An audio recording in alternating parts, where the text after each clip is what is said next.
¿Dónde más iré, Dios? ¿Dónde más iré?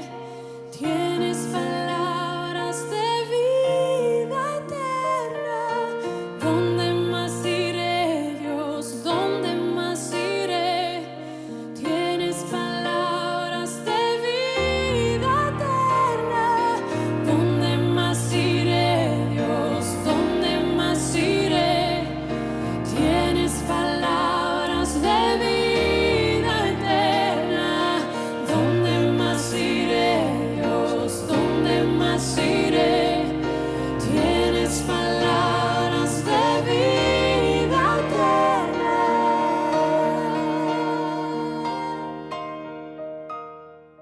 Segunda parte comenzamos leyendo la palabra del Señor, diciendo el apóstol Pablo a los Efesios, hablando de esta manera: someteos unos a otros en el temor de Dios. Las casadas estén sujetas a sus propios maridos como al Señor, porque el marido es cabeza de la mujer, así como Cristo es cabeza de la iglesia, la cual es su cuerpo y Él es su Salvador. Así que como la iglesia está sujeta a Cristo, así también las casadas lo estén a sus maridos en todo. Maridos, amad a vuestras mujeres, así como Cristo amó a la iglesia y se entregó a sí mismo por ella, para santificarla, habiéndola purificado en el lavamiento del agua por la palabra, a fin de presentársela a sí mismo una iglesia gloriosa, que no tuviese mancha, ni arruga, ni cosa semejante, sino que fuese santa y sin mancha. Así también los maridos deben amar a sus mujeres como a sus mismos cuerpos. El que ama a su mujer, a sí mismo se ama, porque nadie aborreció jamás a su propia carne, sino que la sustenta y la cuida, como también Cristo a la iglesia. Porque somos miembros de su carne, de su cuerpo, de su carne y de sus huesos. Por esto dejará el hombre a su padre y a su madre y se unirá a su mujer, y los dos serán una sola carne. Grande es este misterio, mas yo digo esto respecto de Cristo y de la iglesia. Por lo demás, cada uno de vosotros ame también a su mujer como a sí mismo, y la mujer respete a su marido. Hijos, obedeced en el Señor a vuestros padres, porque esto es justo. Honra a tu padre y a tu madre, que es el primer mandamiento con promesa, para que te vaya bien y seas de larga vida sobre la tierra. Y vosotros, padres, no provoquéis a ira a vuestros hijos, sino criadlos en disciplina y amonestación del Señor. Siervos, obedeced a vuestros amos terrenales con temor y temblor, con sencillez de vuestro corazón, como a Cristo, no sirviendo al ojo como los que quieren agradar a los hombres, sino como siervos de Cristo, de corazón haciendo la voluntad de Dios. Sirviendo de buena voluntad, como el Señor y no a los hombres, sabiendo que el bien que cada uno hiciere, ese recibirá del Señor, sea siervo o sea libre. Y vosotros, amos, haced con ellos lo mismo, dejando las amenazas, sabiendo que el Señor de ellos y vuestro está en los cielos y que para Él no hay acepción de personas. Bien, al comenzar el sermón de hoy, veremos que lo que hemos expresado en el sermón pasado es la introducción de todo lo que específicamente vamos a empezar a revisar hoy. La semana pasada, para los que no estuvieron, era el sermón de introducción de toda esta serie, que creo que va a ser aún más larga de lo que yo pensaba. Y en términos generales utilizamos, ¿se acuerdan? 7 preguntas hablando sobre esta idea de someternos uno a otro, qué significa y qué tan relevante es. Si alguno no lo vio o alguno no estuvo, lo invito a mirarlo porque creo que es muy importante para poder entender todo lo que vamos a hablar. Ahora bien, de lo que era lo general, hoy vamos a entrar ya en lo más específico. Y antes de entrar a lo más específico, podemos repasar un poco el contexto histórico de la epístola. Allí en Éfeso encontramos una sociedad que en aquel entonces estaba totalmente perdida respecto al concepto que tenía de la familia. Por un lado, tanto los gentiles, o sea, lo que eran los griegos y los romanos, no tenían una gran consideración de lo que era la familia, de lo que era el matrimonio en sí. Un hombre, prácticamente, la motivación que lo llevaba a casarse era el hecho de poder tener una prole, de poder tener hijos legítimos. O sea, a través de la mujer, que era como la mujer principal, era esa mujer la que le daba los hijos que iban a ser los hijos reconocidos, los que iban a llevar, por así decirlo, su apellido, ¿no? Hay un futbolista muy conocido, ¿no? Que todos los días le aparece un hijo nuevo. Sí, y no, hay varios, pero bueno, no importa, yo pensaba en otro. Bueno, para ellos era esto. La mujer era simplemente alguien que le iba a dar a los hijos, su esposa era alguien que era la que le iba a dar el hijo que después iba a llevar su nombre y los que iban a recibir su herencia. Fuera de su matrimonio, el hombre en aquella sociedad, tanto los griegos como romanos, tenían una costumbre de acostarse con cualquier otra mujer. Tenían sus concubinas, tenían sus esclavas. Por lo general con las esclavas no buscaban mucho porque eran como un ser inferior para el hombre, pero tenían lugares de prostitución donde ellos iban y se acostaban con cuanta mujer querían. Solamente a la mujer la consideraban, como le decía, para los hijos. A su vez las esposas, al estar tan descuidadas en un sentido por sus esposos, tenían el aval de ellos para acostarse con los esclavos. Sus esposos le daban el ok y ellos, las mujeres, las esposas de ellos, se acostaban con esclavos y con esclavas. Y todo esto delante de los mismos hijos, de los cuales muchas veces padecían abusos. Esa era la sociedad de Éfeso. Y bueno, uno dice, bueno, tal vez los judíos que tenían la ley eran mejores, y realmente no. Realmente no. Tal vez no tenían esta vida tan licenciosa, tan marcada, pero para ellos la esposa era como una cosa, era como menos que un esclavo. No representaba nada para los hombres. Ellas no podían participar en nada, ni en las decisiones, ni en lo que hacían. Eran considerados un ser inferior. Y en medio de todo este contexto está la Iglesia de Cristo, como hemos visto en otros tiempos o en otros capítulos, una nueva sociedad, un nuevo cuerpo, un nuevo grupo de personas que ahora no viven de acuerdo a cómo el mundo vive, no viven de acuerdo a cómo viven los gentiles y no viven de acuerdo a cómo viven los judíos. Ahora ellos son los hijos de Dios, la familia de Dios, y por lo tanto viven de acuerdo a la voluntad de Dios. Entonces, en ese contexto, cuando Pablo ahora empieza a hablar y a expresarse respecto a esto, porque claro, empezaban a surgir, y ahora estamos en Cristo, y ahora ya no corre más todo esto de la antigua sociedad. ¿Cómo tenemos que vivir ahora? Bueno, Pablo les va a decir cómo se vive ahora en la vida cristiana. 2000 años después, las condiciones siguen siendo, creo yo, igual de lamentables, incluso peores. La idea del matrimonio, de la crianza de los hijos de la familia tradicional es despreciada por nuestra sociedad y claramente han influenciado a nuestro contexto actual en sentido de la pérdida de los valores que nuestro país ha experimentado. Como nunca tenemos la tasa mayor de divorcios, ni hablar de que la tasa de casamiento es la más pobre de hace muchísimos años. Ya la gente no se casa. ¿Para qué? ¿Para qué casarse? ¿Qué sentido tiene? Se han perdido totalmente los valores.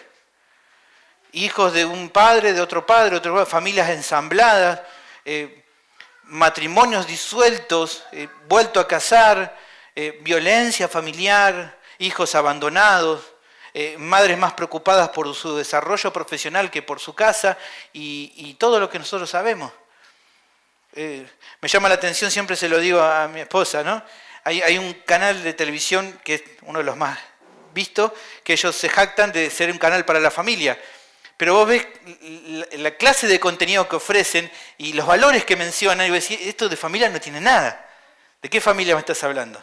Presentan a transexuales y homosexuales como algo normal. Y supuestamente la familia tiene que aceptar este tipo de cosas. ¿No? Todos lo vemos.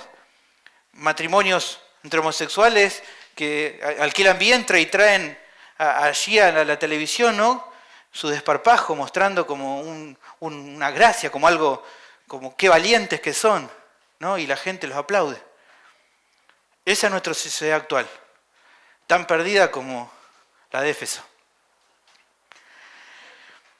La guerra de los sexos ha llevado a un movimiento feminista que busca supuesta igualdad, pero que en el fondo solo procura la rebelión sobre la autoridad del hombre. Y en los hombres querer utilizar su supuesta mayor fuerza para querer imponerse sobre la mujer. Todo este movimiento de lucha entre el hombre machista y la mujer feminista, que en realidad lo que muestra la rebelión, el querer preponderar sobre el otro, el querer despreciar al otro para alcanzar la superioridad. Y somos tan necios como sociedad que aún estando en las condiciones que estamos, seguimos erguidos, orgullosos y felices por la forma de vivir que hoy tenemos. Estamos como estamos y aún así estamos contentos y decimos, hemos crecido como sociedad, hemos crecido como país. Ahora realmente estamos orgullosos por cómo estamos, por cómo nos hemos abierto nuestra mente, ¿no? Y en el fondo nos estamos muriendo como sociedad. Pero en medio de esta situación, la noticia más esperanzadora es que la Iglesia de Cristo se levante y proclame la verdad. El diseño que Dios estableció y que cada familia puede vivir, demostrando que no es algo utópico, no es algo imaginario, sino algo real para aquellos que fueron renacidos por la obra de Cristo. La Iglesia debe levantar su voz. La Iglesia no puede callar. Y no estoy hablando simplemente de poner cosas bonitas en el Facebook. Hablo de vivir una vida consagrada. Hablo de vivir una vida como la que Dios quiere que vivamos. Ese es el mensaje que la Iglesia hoy tiene que proclamar. El hablar la verdad. Por medio de lo que decimos y por medio de lo que vivimos. Dentro de este marco, seguimos manteniendo la idea principal del texto, que es la siguiente. La palabra de Dios nos expresa que uno de los efectos de una vida llena del Espíritu es someternos unos a otros. Luego de dar las consideraciones generales que hemos visto, hoy empezaremos a tratar el texto de una manera más específica. Y al tratarlo de esta manera, encontramos 4 derivaciones de este último efecto que estamos exponiendo.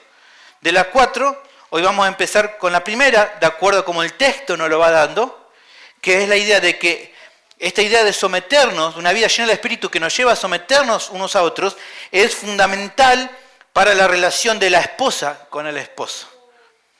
O sea que en un sentido le va a tocar primero a las mujeres. y no lo ha sido de forma caprichosa, sino que porque el texto así lo ha querido tratar, entonces van a ser ellas las primeras que van a tener que verse a la luz de la Escritura. ¿Está bien? Y lo más precioso, como le decía, cuando empecé a escarbar un poco, dije, bueno, esto va a ser un sermón.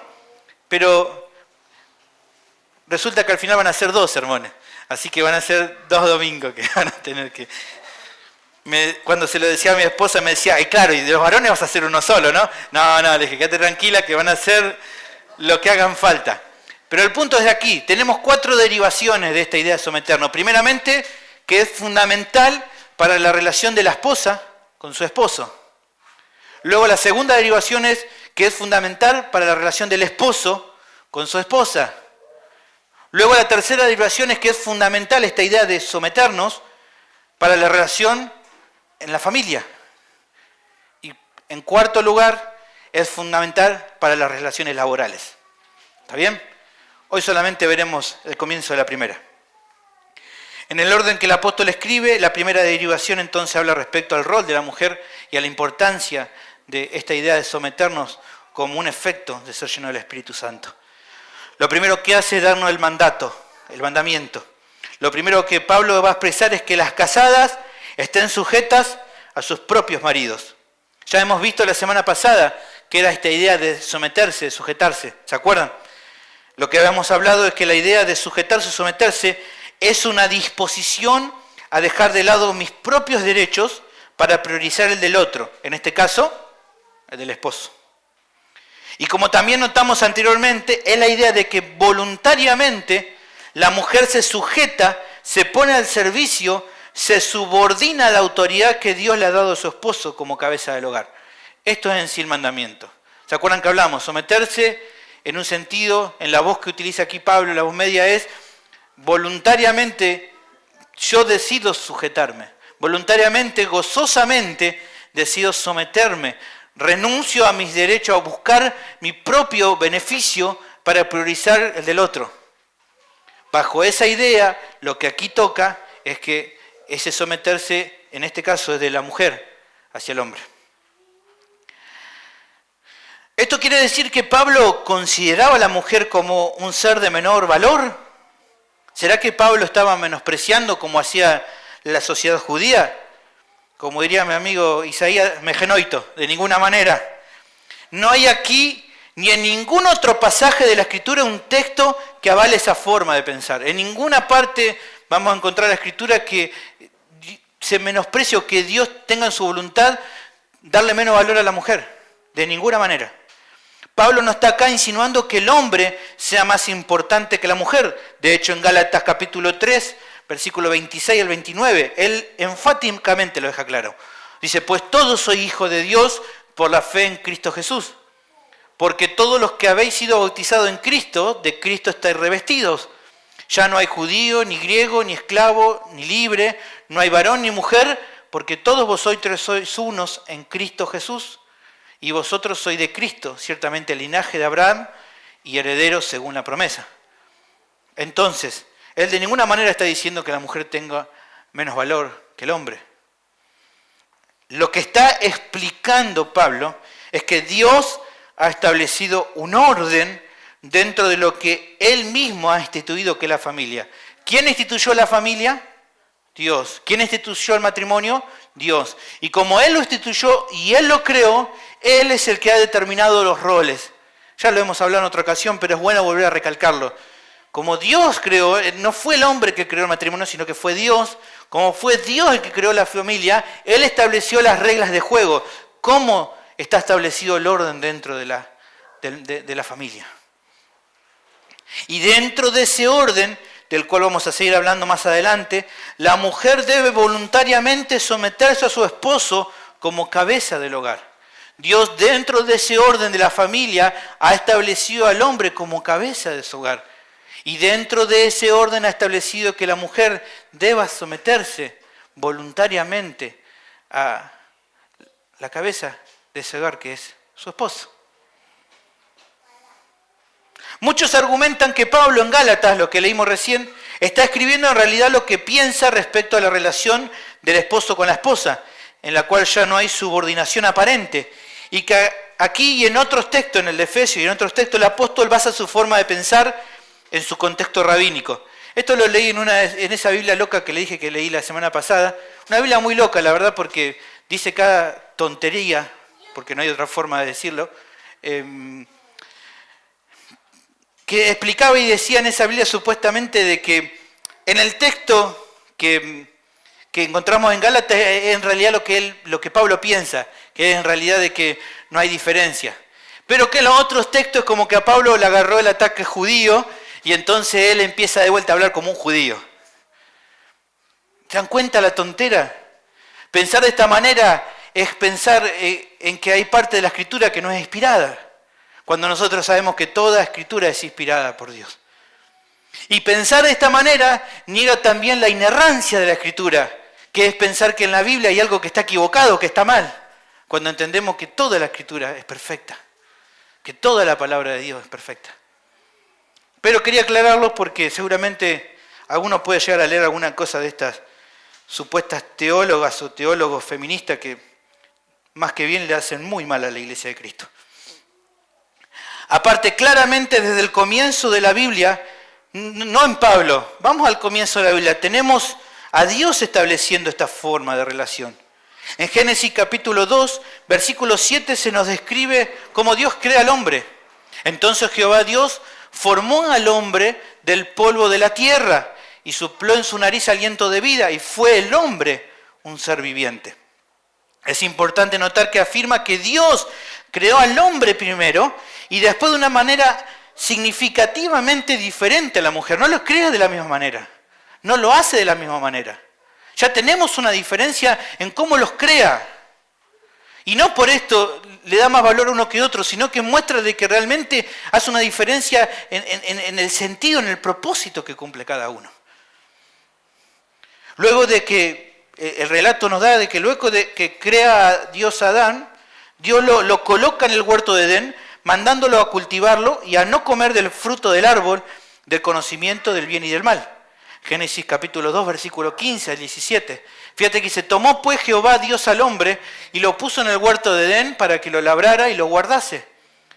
Y mandó Jehová Dios al hombre diciendo, o sea, fíjense que todavía la mujer ni siquiera estaba presente cuando Dios le da el mandamiento a Adán de que tenía que cuidarse y no tenía que que comer del fruto. Dice, diciendo, de todo árbol del huerto podrás comer.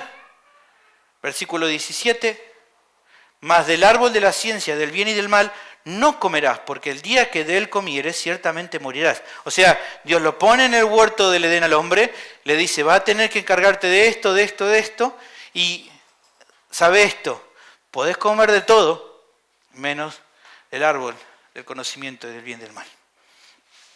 Y luego de eso, versículo 18, nos dice que dijo Dios, no es bueno que el hombre esté solo, le voy a hacer ayuda idónea para él.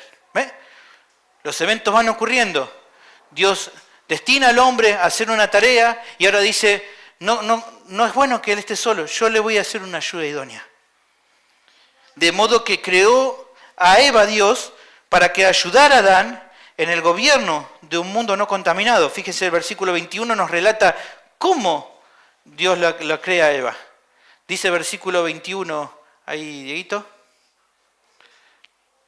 Y entonces Jehová Dios hizo caer sueño profundo sobre Adán, y mientras éste dormía, fíjese que ya es otra la forma de trabajar a Dios, y mientras éste dormía, tomó una de sus costillas y cerró la carne en su lugar.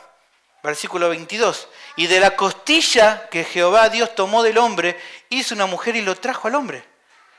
Totalmente diferente. Al hombre usa el polvo, le da aliento de vida. A la mujer, ¿qué hace? Toma una costilla del hombre y de esa costilla hace la mujer.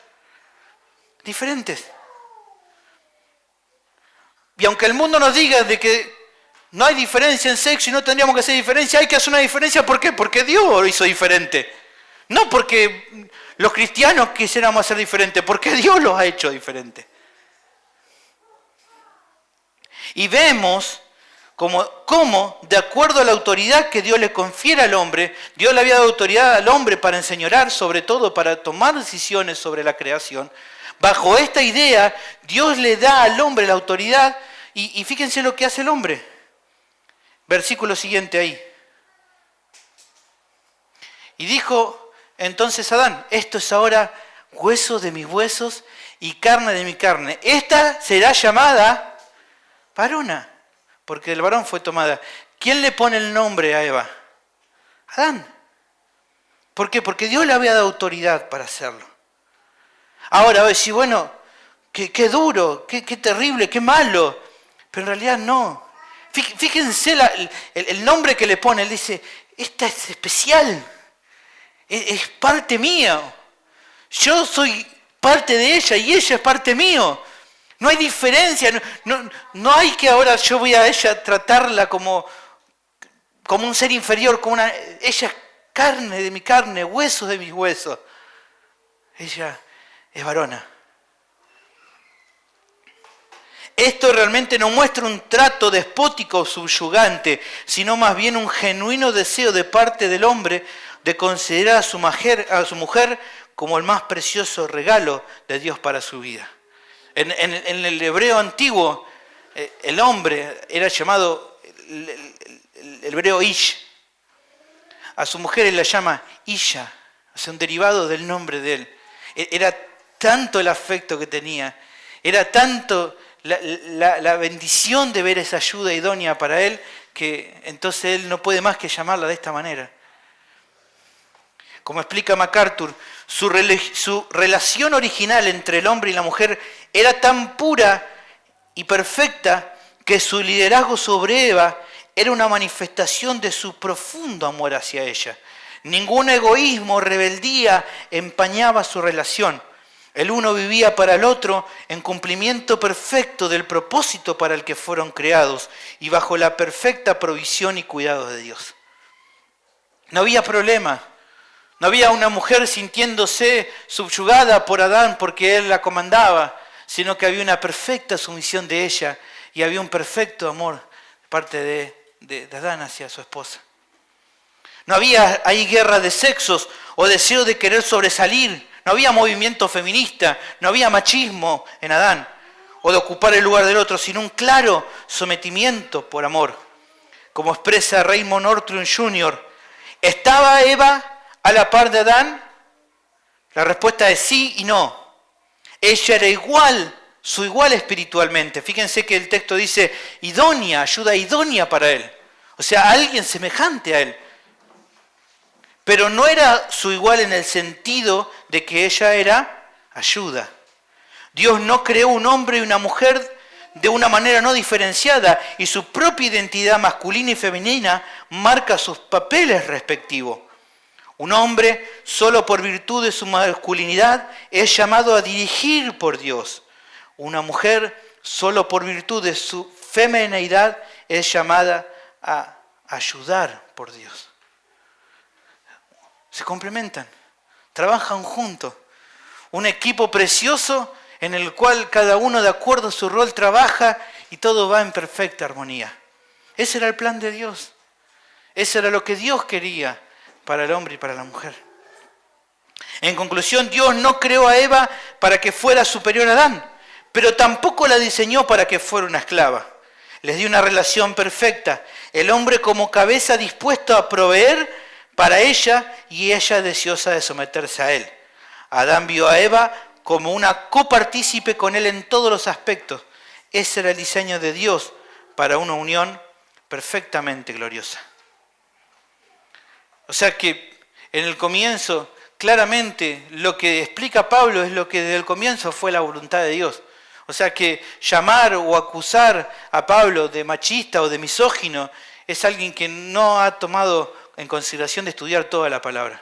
Porque claramente aquí Pablo lo que hace en Efesios es exclamar lo que él ha leído del relato de la creación. Pero justamente como prosigue el relato de Génesis, que vemos que la consecuencia del pecado genera todo lo que vino después. Todo el dolor respecto a la lucha entre los sexos proviene del pecado.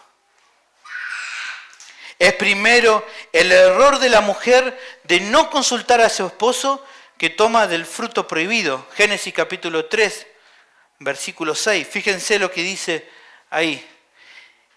La serpiente lo ha tentado a Eva, le ha dicho de que si come de este fruto le va a ir bien, de que van a ser como Dios. Y vio la mujer que el árbol era bueno para comer y que era agradable a los ojos y árbol codiciable para alcanzar la sabiduría. Pero ¿qué tendría que haber hecho en ese momento? Consultar. Adán, ¿te parece? Mirá lo que me dijo la serpiente. ¿Qué te parece? No, dice que ella tomó y comió. ¿Y qué hace? Da también a su marido. Dale, come. Bueno, está bien, dale. Qué sé yo, estaría mirando el partido, algo que él dijo, bueno, dale, comemos, no quiero escucharla. No sé qué habrá pasado en aquel momento, qué le habrá resultado, pero los roles se revirtieron, se invirtieron. Ella, en vez de haber procurado consultarle a él, ella toma la decisión de tomar el control y decir, creo que lo que dice la serpiente es claro. Y él también comete el error. ¿Por qué? Porque él no se somete a Dios. Él ya sabía lo que Dios le había dicho respecto a comer ese árbol y él sabía lo que Dios le había hecho respecto a tomar las decisiones. Pero los dos se equivocan y todo esto trae aparejado la maldición que viene sobre ellos. Lamentablemente, una de las consecuencias de su pecado es el que determinó un claro problema en su relación marital. Qué locura, ¿no? Porque pensar de que la inversión de los roles en aquel tiempo trajo tantos problemas. Y uno ve hoy, ¿no?, en los hogares cómo se invierte, aún en los hogares cristianos. Hoy veo un montón de iglesias cristianas en el cual la mujer toma el papel de líder y digo, ¿no se dan cuenta el problema que trajo en su momento? ¿Qué ganas de querer seguir teniendo el mismo problema? Pero hubo una de las maldiciones, varias nos cuentan sobre el castigo que Dios da sobre la mujer y el hombre, pero creo que este es el que tiene que ver con respecto de la relación entre ellos. ¿Qué dice? Versículo 16. A la mujer dijo, multiplicaré en gran manera los dolores de tus preñeces, con dolor darás a luz los hijos, lo cual ya era bastante duro, pero el siguiente es uno de los peores. Y tu deseo será para tu marido, y él se enseñoreará de ti. ¿Qué quiere decir esto? Lo que el texto está diciendo es que la maldición sobre Eva fue el deseo de la mujer de allí en más de querer usurpar el liderazgo del hombre. Pero lo más terrible es que él iba a resistir ese deseo y la conquistaría a través de medios despiadados. La maldición de haberse desviado de la corrección que le había dado era la mujer ahora tratando de imponerse sobre el hombre. Y el hombre haciendo ¿qué cosa? Utilizando su mayor fuerza para imponerse sobre la mujer. ¿Qué quiere decir que esto? Que lo que Dios creó perfecto, el hombre y la mujer lo destruyeron. Que esa perfecta unión que Dios había creado, que ese perfecto equipo que Él había creado, por causa del pecado, el hombre y la mujer lo destruyeron. En definitiva, lo que Pablo escribe a los Efesios no es ni más ni menos que la voluntad de Dios para la mujer cristiana respecto a su posición dentro del hogar. No está siendo machista ni misógino, sino explicando el diseño de Dios para la mujer, en la cual la mujer que lo considere trae gloria a Dios. ¿Qué quiere decir con esto? El hombre y la mujer destruyeron este plan, pero Él está diciendo, ahora en Cristo, ahora por la obra de Cristo, ese diseño, ese plan divino, otra vez puede volver a ocurrir. Otra vez puede volver. Ustedes destruyeron, yo destruí, el hombre y la mujer pecadora destruyeron este diseño dado por Dios. Pero gloria a Dios por el Evangelio, la buena noticia de que ahora en Cristo somos nuevas criaturas, de que ahora en Cristo Él es la expiación por nuestro pecado. Él es la propiciación. Ya Dios no está enojado con nosotros. Y no solo que no nos está enojado y ya no cargamos la culpa del pecado, sino también Él nos ha hecho nueva criatura para poder ahora vivir de acuerdo a su plan. Esto es lo que Pablo les está queriendo decir. Ahora la mujer puede volver a vivir de acuerdo al diseño que Dios estableció. Y hacerlo trae gloria a Dios. La segunda parte de nuestro sermón de hoy habla del corazón. Luego de expresar el mandamiento, de decir las casadas estén sujetas a sus propios maridos, el apóstol aclara cómo debiera ser el corazón de aquella mujer que busca cumplir con dicho mandato. Y en su corazón lo que la mujer debe experimentar es una sumisión a su esposo, como dice el texto, como al Señor. Ella debe sujetarse a su esposo como al Señor. ¿Qué quiere decir esto? Que de la misma forma que ella considera su devoción a Cristo, ella debe considerar un paralelo de devoción a su esposo. Así como es una mujer devota a Dios, es una mujer devota a su esposa. No porque el esposo sea Dios o un gran hombre o superior a ella misma, sino porque es la voluntad de nuestro Dios que ella se sujete a Él voluntariamente. ¿Entiende la diferencia? No es porque Él sea la gran cosa. De hecho, muchachos, no somos mucho mejor. No se trata de eso. La mujer debe sujetarse voluntariamente a su esposo porque eso es lo que Dios ha determinado.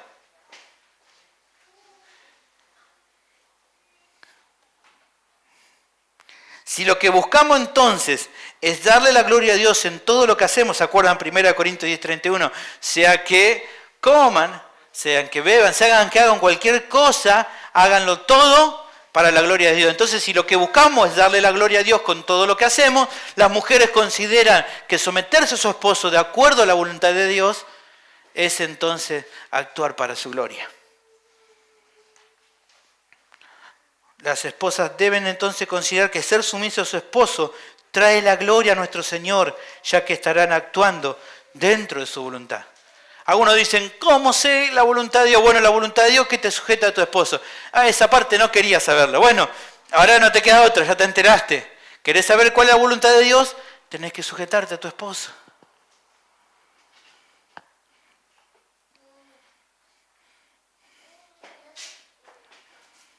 Es importante considerarlo ya que el texto nos muestra que la esposa lo hace como para el Señor, sabiendo que no dependerá de la actitud de su esposo el poder llevarlo a cabo, sino que es a partir de que ella ama a Dios que puede llevar a cabo esta idea de someterse. No porque el marido tome las decisiones más prudentes o más sabias siempre. De hecho, muchas veces nos vamos a equivocar. ¿Cuántas veces, muchachos, nos hemos equivocado? A los que están casados. ¿Cuántas veces nos hemos equivocado? Soy el primero en darme cuenta de que muchas veces me pasa por encima la situación de ser un buen marido o esposo. Pero si mi esposa se va a sujetar a mí, no debería ser por mis capacidades, sino por lo que ella ama a Dios. De eso se trata. Yo conocía a muchas mujeres que decían que amaban a Dios, que eran supuestamente grandes siervas de Dios, y en su casa lo trataban al marido como un trapo de piso. ¿Puede ser?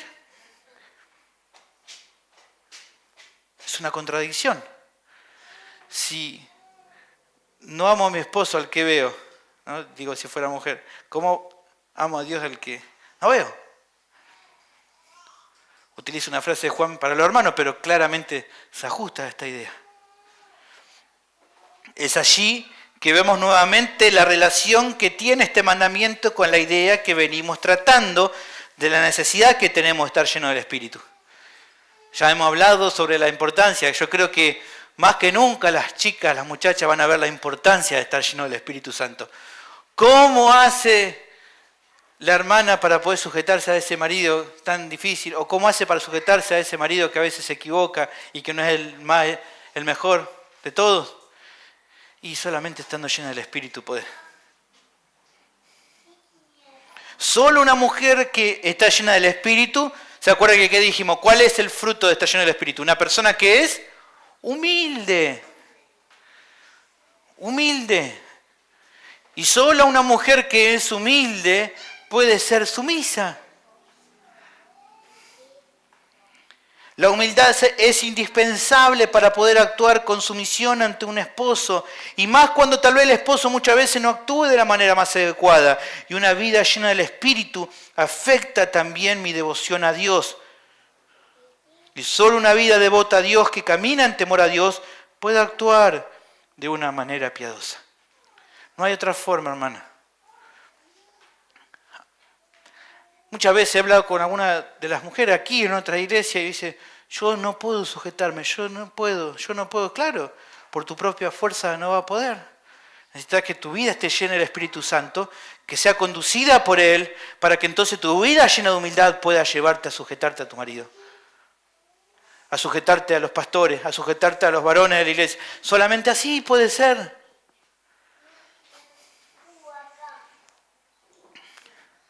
Al pensar en una mujer sumisa, podemos considerar el corazón de dos mujeres y sus actitudes, relatadas justamente por una hermosa sierva de Dios, que justamente era humilde y sumisa. Ella se llamaba Elizabeth Elliot.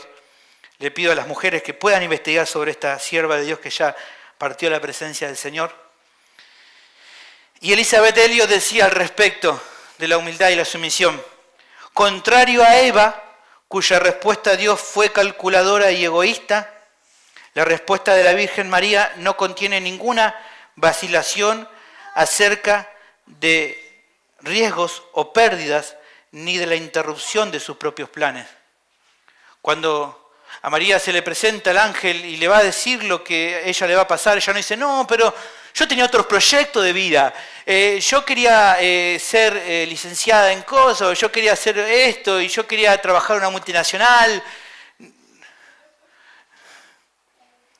Y no es que esté mal trabajar en eso, no me malinterpreten. Gloria a Dios si las hermanas aquí en este lugar tienen hermosos y lindos trabajos. No se trata de eso, sino del corazón de María. Vemos en el corazón de María una completa e incondicional entrega. Fíjense lo que, luego de escuchar esto que iba a alterar todo, porque ella ya tenía más o menos pensadito, bueno, me caso con José, él es un buen hombre, vamos a vivir una buena vida, y de repente viene el ángel y le cambia todos los planes, y va a decir, vos vas a concebir el Espíritu Santo y vas a tener un Salvador, que Él va a dar su vida y va a pasar un... Y ella dice, ¿qué dice? Lucas 1:38. Entonces María dijo: he aquí la sierva del Señor, hágase conmigo conforme a tu palabra.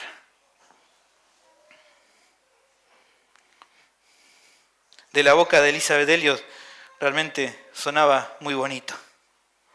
Una mujer que entregó su vida por la causa del Evangelio. Decía Elisabeth Elliot entonces: esto es lo que entiendo que es la esencia de la femineidad. Femineidad significa entrega. Es el verdadero feminismo que encontró su punto máximo, su epítome, en María. Vamos a las aplicaciones para terminar hoy. Aunque en el próximo sermón de esta serie vamos a seguir avanzando en esta primera derivación, encontramos algunas aplicaciones prácticas en esta primera parte. Claramente lo que el apóstol ha expresado no suma adeptos a la actualidad. Yo no creo que sea la clase de sermón al cual muchos me van a dar like. Y no importa que a muchos no les guste. Nuestra sociedad claramente condena este tipo de sermones como el de hoy. Lo llama discriminación a la idea de que una esposa que esté sumisa, más ocupada por el bienestar de su esposo y de su hogar que a la preocupación de su desarrollo profesional. Y cuando en la próxima escuche la idea de que tu principal rol está en tu hogar, va a ser una cosa que menos like voy a tener.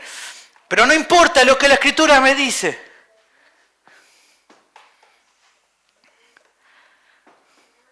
Esta forma de la sociedad de hoy, esta forma demoníaca y humanista de pensar que se ha instalado en la sociedad, atenta contra el diseño divino y pervierte por completo a toda nuestra nación. Y las consecuencias están a la vista: divorcio, violencia contra la mujer, hijos perdidos por padres y madres ausentes. El padre está afuera, la madre está afuera. ¿Con quién se quedan los pibes? Solos. ¿Quién los termina educando? En lo mejor de los casos, una abuela amorosa o una tía, pero en el peor de los casos, una niñera que para ella es solamente pasar un rato con ellos. Pero lo más triste es que toda esta corriente se ha metido dentro de la iglesia evangélica y la ha contaminado de diferentes maneras. Lo más triste es que la iglesia permanece a veces ciega, la iglesia evangélica de la actualidad, sin considerar lo mal que le ha hecho esta forma de proceder en todo nuestro contexto. Entonces la pregunta de aplicación personal para toda la iglesia, no solamente para las mujeres, sino también para los hombres, es: ¿y nosotros qué? ¿Podemos notar qué tan nocivo puede ser para nuestra familia que las esposas no consideren estos preceptos tan claros que la Escritura nos dan? ¿Nos damos cuenta de qué tan nocivo puede ser no considerarlo? Y ahora sí, la siguiente aplicación es para mis amadas hermanas, las cuales amo en el Señor. Tiene que ver con considerar nuestro texto de hoy. ¿Cómo te suena esta idea de someterte a tu esposo? A las que están casadas y a las que están próximas a casarse. ¿Lo estás considerando ya esta idea? ¿Cómo está tu corazón a la hora de hacerlo o de pensarlo? ¿Qué estás pensando al respecto? ¿Vemos la necesidad que tenemos de estar llenos o llenas del Espíritu para poder vivir de acuerdo a la voluntad de Dios? ¿Te das no puse acá y la pregunta te la hago ahora mirándote a los ojos, hermano. ¿Te das cuenta de cuánto necesitas de Cristo?